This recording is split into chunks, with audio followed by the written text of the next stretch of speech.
Oyda gökkan dili kiga yetkin va marka ulağına. Kulak sırga çıkla teyri ari ucar aşalla da iki kulağına. Oru singelikle teyri balay car aşalla da iki ciyağına. Oyda sizden el aytasız kara tenizleni vala çabağına. Sügen ten kızları teyri cürü çuva buldular da turban kabağına. Koban karası ula teyri tanılı bayenilli da tamağın bula. Tavuk bala çıkla teyri cülde bayı telli da ayak balağın bula. Oyda gökkan deli, oyda gökkan deli da altına tavukka. Seni de alsam batar yedim oldun yalada da kerti da zavukka. Oyda gökkan deli, oyda gökkan deli da aktamak bakmışka.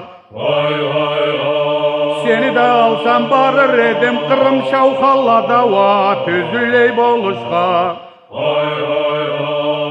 Beş parmak konça deydi kaz boyun goguşa aktamak babuş. Sonra hayzı rüyat deydi inçke belür kıya tarihudi tatlı kan. Karayak daykadı deyle meni sügenim atıştım oğaylı. Aytıp aytalmayla bir da bunu oğaylını va kerti da tanışlığın. Peki çiğsapım teyri ketir almayla da ketir almayla. Karayak daykanı deyle ki ayağında da tıkır kışlığın.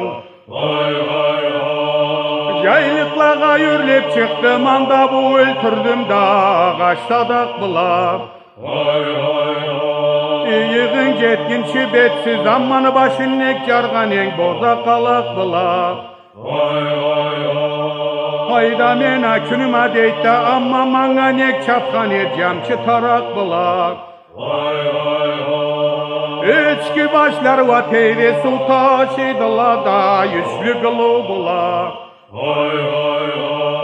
Bir şey kızlarına teyri khorasan khorlaydı da cürek cılı bula. İçki başlar va teyri su taşıdıla da tege yarba bula. Khorasan'ı semir tele bulacı geteydi va bazar alma bula.